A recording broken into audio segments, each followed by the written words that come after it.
오늘은 요구한 것보다 더하는 사람, 요구한 것보다 더하는 사람이라는 제목으로 하나님 말씀 증거하도록 하겠습니다. 예수님의 산상수훈 중에 말씀입니다. 산상수훈 그러면 마태복음 5장, 6장, 7장을 산상수훈 그럽니다. 예수님의 제일 초창기 때의 설교입니다. 산상수훈이 굉장히 중요한 거죠. 또 마지막 설교 그러면 우리 다락방 강화, 그래서 요한복음 14, 15, 16 이렇게 다락방 강화, 또 17장엔 대제사장의 기도 이렇게 되어 있습니다. 그래서 이 마지막 설교가 또 요한복음에 나오고 이 두 가지 설교가 제일 중요하다고 생각을 합니다. 그 중에 산상수훈인데 이건 신앙생활에도 도움이 되지만 일상의 삶 가운데도 지혜와 삶의 기준이 되는 귀중한 말씀이라고 생각합니다. 오늘 이제 고성선교를 떠나게 되는데 이 선교의 자세에도 이 말씀은 우리에게 힘이 된다고 생각합니다. 한마디로 얘기해서 그 오리 가자 그러면 심리 가라는 거예요. 그러니까 절대로 오리 인생 기준이 있으면 그걸 찰랑찰랑 채우는 인생이 되지 말고 더하는 인생, 요구한 것들이 있지 않습니까? 요구한 것보다 더하는 인생. 예를 들어서 뭐 기도를 1시간 하자 그러면 1시간보다 더하는 인생. 뭐 전도를 예를 들어서 뭐 5시간 하자 그러면 그보다 더하는 인생. 또 헌신을 원하는 게 있잖아요. 한 100 정도 헌신하자 그러면 그보다 더하는 인생. 언제나 더하는 자세를 가지고 가는 것이 중요하다는 것입니다. 성공한 사람들의 공통점이 있습니다. 특징들을 보면은 성경과 또 일상의 삶에서도 이렇게 증거가 되는 건데 언제나 요구한 것보다 더하는 사람이라는 것입니다. 우리에게 의무가 있죠. 의미보다 더하는 사람, 또 기대하는 바가 있죠. 기대보다 더하는 사람. 언제나 받은 것보다 더 드리는 인생. 항상 그런 사람이 승리하는 인생이라는 것입니다. 반면에 실패하는 사람들의 특징이 뭐냐 하면 항상 그죠? 이게 원하는 것보다 조금 못해요. 기대한 것보다 못하고 의무보다 못하고 또 그걸 당연히 여기고 그걸 지혜라고 생각한다는 것입니다. 오리를 요구했는데 오리도 못 가는 인생, 그러면 안 되겠죠. 그런 인생이지 말고 하여튼 이번에 우리의 자세는 오리보다 더 가는, 심리 가는 인생이 되는 거, 그게 꼭 중요하다는 것입니다. 그래서 누가 다른 사람이 나를 퇴출시키는 게 아니라 내 스스로가 내 가치를 만들어내는 것입니다. 오리보다 더 가는 심리 인생이 되면은 언제나 요구사항보다 더 크잖아요. 그래서 그 사람은 항상 커 보인다는 것입니다. 아, 요구보다 더 크구나. 저 사람은 어디까지 크는지를 모르는구나. 그걸 깨닫게 된다는 것입니다. 샘플로 들어보면 다니엘을 한번 보십시오. 다니엘 그러면 포로의 신분입니다. 모든 조건이 열악했습니다. 근데 그 정도면 저 정도 간신히 신앙지키는 것도 충분해. 그럴 것 같은데 아니죠. 시기, 질투, 난관 어떤 어려움이 있다 할지라도 그거보다 더 하잖아요. 요구하는 것보다 더 기도하고 더 헌신하고 더 실력을 쌓고 그러니까 왕조가 4번 변했는데도 불구하고 필요하니까 쓸 수밖에 없습니다. 그런 인자가 되라는 것입니다. 그래서 언제나 이 생각을 가지면 돼. 이게 태도의 문제인데 요구를 간신히 채우는 게 아니라 언제나 그보다 더하는 인생, 그게 꼭 중요하다는 것입니다. 한번 생각해 보시죠. 제가 뭐 옛날에 그런 경험했는데 컴퓨터 같은 게 망가지잖아요. 망가지면 그 누구를 찾겠습니까? 고칠 수 있는 사람을 찾죠. 고쳐줄 수 있는 사람. 근데 그때 중요한 게 뭐 이게 극단적인 얘기지만 인격이 중요합니까? 고매한 인격, 아주 그냥 그 부드러운 미소를 짓고 얼마나 성격이 좋은지 몰라요. 근데 못 고쳐요. 아무짝에 소용없어요. 그렇죠? 근데 평상시에 보면 뭐 인격도 별로 존경할 인격도 아니고 문제투성이 같이 보이지만 그 위기의 순간에는 누가 필요한 겁니까? 고칠 수 있는 실력 있는 사람이라는 거예요. 대부분 그런 사람들 보면은 오리에서 심리가 하는 인생이라는 거예요.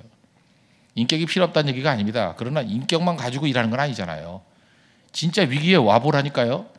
인격 갖고만 되는 게 아니라 반드시 실력이 필요한데 우리 선교에도 마찬가지예요. 실력이 필요한데 그 실력은 어디에서 오느냐? 오리보다 심리까지 가는 그 태도, 거기서 나온다는 것입니다. 요셉 보십시오. 요셉이 뭐 신앙의 사람이다 또는 뭐 좋은 인격의 사람이다, 그것도 되게 중요하지만 그 보디발의 가정의 총무를 맡겼다는 건 무슨 얘기입니까? 오리 인생이 아니라 심리 인생이라는 거예요. 맡긴 것보다 훨씬 더 하고 더 잘했다는 거 아닙니까? 그러니까 맡기잖아요. 감옥에서도 그렇고 애굽의 총리가 될 때도 마찬가지라는 것입니다. 창세기 39장 4절을 보니까 요셉이 그의 주인에게 은혜를 입어 섬김에 그가 요셉을 가정총무로 삼고 자기의 소유를 다 그의 손에 위탁하니, 모든 소유를 다 위탁했습니다. 이유가 무엇입니까? 맡겨도 될 만큼 실력이 있는 사람이라는 거예요. 인격은 좋은데 맡겼더니 뭐 재산을 반으로 말아먹더라. 그러면 맡기겠습니까? 좋은 사람이지만 무능한 사람이야. 그렇게 돼버리잖아요. 언제나 더 헌신하고 더 충성하는 모습이 있더라는 것입니다. 요즘에 우리 젊은이 예배 때 열왕기하를 살피고 있는데 열왕기하 13장에 가면 이스라엘 왕이 나옵니다. 요아스라는 왕이 나오는데 그때 이제 엘리사가 죽어요. 이제 죽을 때가 되는데 엘리사의 가치를 이 요아스는 좀 알았던 것 같아요. 그죠? 그래서 엘리사가 죽으면 우리가 아람과 싸워서 이길 수가 없는데 어떡합니까?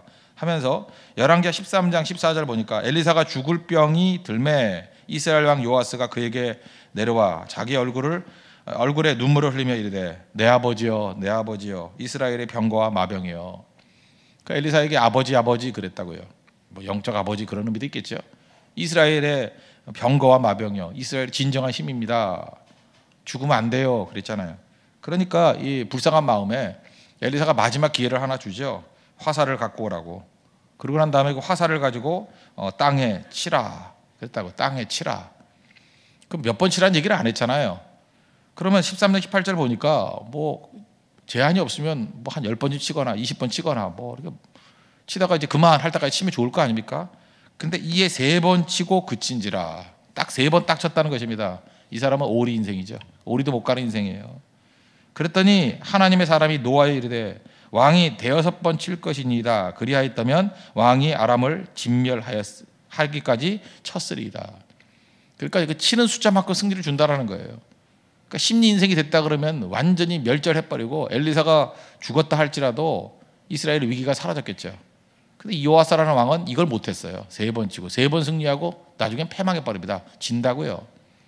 그러니까 우리도 하나님 앞에서 이 요아스 같은 태도 가지면 안 되겠죠. 뭘 하라 그러면 언제나 충분히, 오리를 가자 그러면 십리가도 가는 그런 모습이 반드시 있어야 된다는 것입니다. 이번 성경의 자세입니다. 언제나 그런 모습으로 서십시오. 오리보다 십리 가는 인생. 그럼 언제나 승리한 하나님의 백성이 될 것입니다. 그럼 두 번째 단계로 그럴 때 어떤 결과가 나타나느냐? 예상치 않은 보상과 복이 임하게 된다는 것입니다. 그러니까 인생 살다 보면은 자기가 이렇게 뿌린 것만큼만 거두는 게 아니라 생각지도 않은 도움이 있습니다. 예를 들어서 이렇게 심리 인생을 가면요, 누군가가 나도 모르는 사람이 추천해줘요. 내가 보니까 저런 인재 없다고. 여러 사람들이 그 뒤에서 뭐 욕만 한다고 생각하십니까? 절대 그렇지 않습니다. 칭찬도 굉장히 많아요. 보면은 이렇게 평범한 사람들 가운데 조금 충성하잖아요. 조금 더 헌신하잖아요. 조금 더 심리 인생을 살지 않습니까? 인간은 영적 존재이기 때문에 다 알아요. 그 뒤에서 무슨 얘기 하나 이렇게 들어보면 그 사람 인정하는 거예요. 야, 저 사람 정말 헌신적인 사람이다. 또 기도 좀 더 해보십시오. 저 사람 진짜 기도하는 사람이다. 하다못해 목회자들도 평가가 뭐 명확해요. 그죠? 저 사람 어떤 사람이다. 뭐 제가 봐도 제가 가까이 지내보는데 별로 그 현실과 차이가 없어요. 속일 수 없다는 얘기입니다. 다 알아요, 사람들은. 그런데 이렇게 심리 인생을 가는 걸 모른다고요? 알지요. 그래서 보이지 않는 데의 추천과 길이 열려가지고 그의 모든 길이 다 시온의 대로의 길을 가는 그런 모습이 있게 된다는 것입니다. 그리고 하나님께서는 어떻게 갚아주시냐면은, 저는 옛날에 그 교육전사 할 때 거의 전임이라 그래서 전임이라고. 왜냐하면 양지에 학교 다닐 때, 친학교 다닐 때 양지라 하면 2,000거 다 가서 용인 넘어서 아닙니까? 근데 뭐 담임 목사님께서도 뭐 예배 나올 필요도 없다 뭐 그랬어요. 그러신 분이었어요. 근데 제가 왜 그러는지 모르겠어요. 그냥 매일같이 출퇴근하면서 새벽기도 가고 수요일에 와서 혼자 찬송 인도하고. 그래서 그때 그 부목사님들이 그랬어요. 야, 너는 교육전사가 아니라 전임급 교육전사라고. 오히려 더 열심히 했거든. 철학에도 다 안 하는데 교육전사가 전담에서 했다니까. 전담에서 11시부터 4시까지 2명이서 이경진 전도사님이라고 두 분이서. 그랬더니 물론 거기서는 아무것도 없었어요, 사실. 근데 그 이후에 하나님께서 다른 곳에서 채워주기 시작하는데 몇 배는 줘요, 몇 배는. 그 다음부터 제가 사역에 있어서 뭐 가속이 붙었습니다. 하나님께서 공짜가 없다라는 거예요. 당장 그 안에서의 대가가 없다 할지라도 다른 걸로 길을 열어주시는 것들이 분명히 있다라는 것입니다. 다윗도 보십시오. 다윗이 사무엘상 17장에 보니까 아버지가 그 형들 1, 2, 3번 형, 8번째 아들이잖아요. 1, 2, 3번 형이 전쟁 나갔으니까 야, 도시락 갖다 줘라 그랬다는 거예요. 전쟁하니까 뭐 정확히 말하면 볶음국식이니까 우리가 보면 그 비빔밥, 뭐 볶음밥, 그죠? 볶음밥 갖다 줘라. 그다음에 떡 있으니까 이 떡 갖다 줘라. 뭐 떡볶이 10개 뭐 이렇게 갖다 주라. 김밥 뭐 이런 거겠죠. 야, 형들 지금 전투하니까 볶음밥하고 뭐 김밥하고 뭐 이런 거 쌌으니까 좀 갖다 줘 그랬다라는 거예요. 그다음에 치즈 10덩이. 근데 아버지도 왜 10덩이 좀 3명인데 그 나누기도 힘든데, 그죠? 이렇게 9덩이 그래야 3, 3, 3 나눌 건데. 하여튼 뭐 아침부터 계산합니까? 제가 이런 게 궁금하더라고요. 왜 3명의 형인데 왜 10덩이를 줬는지. 하여튼 이렇게 준비를 시켰다고요. 그래서 가가지고 형들 만나가지고 전쟁터니까 주고 오면 끝나는 거예요. 오리 인생이면 거기서 끝나는 거예요. 그러면 다윗은 심부름 잘하는 사람이었다, 여기서 끝났을 거라고요. 그런데 그 다음이죠. 올라그러다 보니까 골리앗이 나타나가지고 하나님을 저주하고 이스라엘을 저주한다고요. 열받았죠. 목숨 걸고 나가 싸우겠다라는 거예요. 그죠? 왜 잠잠하냐는 거예요. 이게 말이 안 된다는 거죠. 그래서 심리 인생이 돼버렸어요. 더 가는 거예요. 더 가다 보니까 우리 같으면 그러죠. 뭐하러 그거 쓸데없는 싸움 벌이느냐. 너 목숨이 위태롭지도 않아? 아무데나 끼지 마. 그게 아니죠. 심리 인생이 되니까 그것 때문에 골리앗을 물리치는 승리자가 되고 또 사울은 천천, 다윗은 만만하는 어떤 노래의 주인공이 돼버리고 그 다음부터 하나님께서 왕으로 인정하는 그런 어떤 그 가치 있는 일들이 막 벌어지지 않습니까? 하나님 앞에 심리 인생 되면 다윗 때문에 다윗 골리앗 물리치는 데까지 갈 수 있다라는 것입니다. 이 길 걸어가십시오. 원래 이 본문 말씀 너희로 억지로 오리를 가게 하면 심리까지도 가라. 이거 사실 그 로마에게 주어진 부역 권리예요. 부역. 그러니까 옛날에 우리도 식민지 생활을 할 때 일본 순사라 그러죠. 일본 순사가 이렇게 갈 때 아무나 붙잡아다가 그죠? 너 이거 뭐 일 좀 해. 그러면 끌려가서 해야 된대요. 옛날 전쟁에 갈 때 그 전투에 참여하는 사람도 있지만 부역이라는 거죠. 부역이 뭐예요? 일반 민간인이 가서 이렇게 일 도와주는 거. 뭐 예를 들어서 짐도 나눠주고 성도 쌓고 하는 것들. 부역자들. 전쟁 끝나고 나면 부역에 동원된 사람들 뭐 처벌도 하고 저기 자발적인 거냐 억지르냐 이런 판단이 막 벌어져요. 그래서 전쟁 이후에 참 갈라지는 게 많다고요. 부역권이에요. 부역. 그래서 로마 군병들은 지나가는 사람 아무나 붙잡고 일 시킬 수 있어요. 근데 그게 무조건 하는 게 아니라 로마법에 오리까지 짐 옮기는 거를 시킬 수 있었어요. 그럴 때 로마에 대해서 반감이 있잖아요. 식민지 백성들이니까 억지로 하려고 그러지 말고 예수님 말씀이 혁명적인 거예요. 야, 그거 기분 나쁘게 그러지 말고 그냥 심지까지 해줘라. 그런 말씀이라는 거예요. 사실 이 오리까지 움직이는 부역을 담당했다가 구원받고 성경에도 나오는 중요한 인물 있죠. 구레네 시몬. 예수님이 십자가를 지고 가시다가 너무 지치니까 움직일 수가 없었어요. 그 나무가 무겁잖아요. 그랬더니 지나가던 사람 얼떨결에 잡혀가지고 예수님 대신에 십자가 지고 골고다까지 올라간 사람이 있습니다. 구레네 출신의 시몬. 이 사람은 어떻게 보면 정말 그 기분 안 좋은 일이죠. 괜히 구경하다가 끌려가니까. 근데 그것에 대해서 충성을 다했더니 하나님께서 어떤 은혜를 주셨느냐. 우리 마가복음 15장 21절 보니까 마침 알렉산더와 루포의 아버지인 구레네 사람 시몬이 시골로부터 와서 지나가는데 그들이 그를 억지로 같이 가게 하여 예수의 십자가를 지우고. 이 마가복음에 나오는 이름이 나오는 거는 예를 들어서 그냥 맹인을 고쳤다가 아니라 맹인 바디메오를 고쳤다. 이렇게 이름이 나오는 건 뭐라 그랬어요? 1차 독자, 초대교회 성도들이 이 사람들을 다 알고 있다는 거죠. 알고 있는 사람만 이름을 넣는 거라고요. 그러니까 초대교회 중요 인물이라는 거예요. 그러니까 지금 초대교회 성도들에게 지금 얘기하는 거예요. 야, 우리 교회에 지금 중요한 인물인 알렉산더 있지. 또 우리 교회 중요한 인물 루포 있지. 그의 아버지가 누군지 아니? 구레네 사람 시몬이잖아. 그분이 예수님 믿게 된 계기가 뭐냐 하면 이러이러한 일이야. 예수님 십자가 지실 때 얼떨결에 잡혀가지고 십자가 대신 지고 올라가신 분이야. 그분의 자녀들이 이렇게 교회에서 중요한 역할을 하잖아. 복이죠. 심리 인생에 이런 은혜가 있다는 거예요. 또한 로마서 16장 13절 보니까 사도 바울 얘기입니다. 주 안에서 택하심을 입은 루포가 누구예요? 구레네 시몬의 아들, 그리고 그의 어머니에게 문하라라. 그의 어머니가 누구예요? 구레네 시몬의 부인이겠지 뭐. 그죠? 아내. 그의 어머니는 곧 내 어머니니라. 그러니까 이 가정이 얼마나 위대한 가정이 되는지 아시겠죠?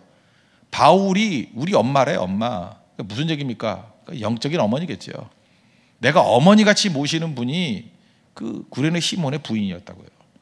잘생겼다. 그러니까 이 가정은 어떻습니까? 구레네 시몬도 얼떨결에 예수님 십자가 지는데 오리 인생의 심리 인생이 돼서 작은 것, 진짜 작은 일이잖아요. 어찌 보면 뭐 아무것도 아니잖아요. 십자가 끌고 가는 게 뭐 대단한 거예요? 노력 봉사지. 근데 그거를 잘했더니 구레네 시몬도 이름까지 나오잖아요. 그죠? 중요한 인물이 되었고 그의 아들들 알렉산더, 루포 초대교회 인물이 되었고 심지어 사도 바울이 루포는 아마 일을 많이 하는 것 같아요. 루포를 인정해주고 또 그의 어머니는 내 어머니다. 이 가정이 이런 걸 뭐라 그래요? 기독교 명문 가정이 됐다는 것입니다. 오늘도 성교 갔을 때 여러분들 이름이 남겨지는 그런 인생 되십시오. 야, 그 가정 갔더니 너 알지? 누구누구가 있는데 그의 아버지가 누군지 아냐? 아버지 이름도 나오고 어머니 이름도 나오고 모든 사람이 우리 교회 영적 어미야, 영적 아버지야. 어쩌면 그 집안에선 자녀들까지 이렇게 충성을 다하는 사람이 되냐? 뭐 여기서 네 식구가 있다 그러면 우리 그런 가정 나왔습니다. 네 식구가 다 팀장이야, 뭐 이런 거. 아버지는 A라는 교회 팀장이고 어머니는 B라는 교회 팀장이고 자녀가 둘이 있는데 다 CD 교회 팀장이야. 막 이런 거 나오면 되죠. 그 다음에 한술 더 떠가지고 그때 할아버지 할머니도 계시는데 글쎄 또 팀장을 맡았어. 6명이 다 팀장이야. 뭐 이런 일이 나온다 그러면 이건 진짜 기록에 남겨야죠, 그죠? 기록에 남기고 어떻게 그런 가정이 그런 그 역사가 나타났냐 그랬더니 이유가 뭐냐하면 성교 가서 밥 먹다 체해가지고 뭐 따주다가 뭐 이렇게 믿게 된 사람들이야 뭐 이렇게 나올 수 있겠죠. 그게 초대교회 스토리였다고요. 우리 인생에서 시민이 되십시오. 생각지도 못할 어마어마한 하나님의 축복과 은혜가 임하게 된다는 것입니다. 그래서 우리 예상 못하는 이런 기쁨이 임하게 됩니다. 이번 선교를 통해서도 지극히 작은 일에 오리 가자 그러면 십리까지도 가는 충성을 다하는 하나님의 거룩한 백성 되기를 축원합니다. 기도하겠습니다.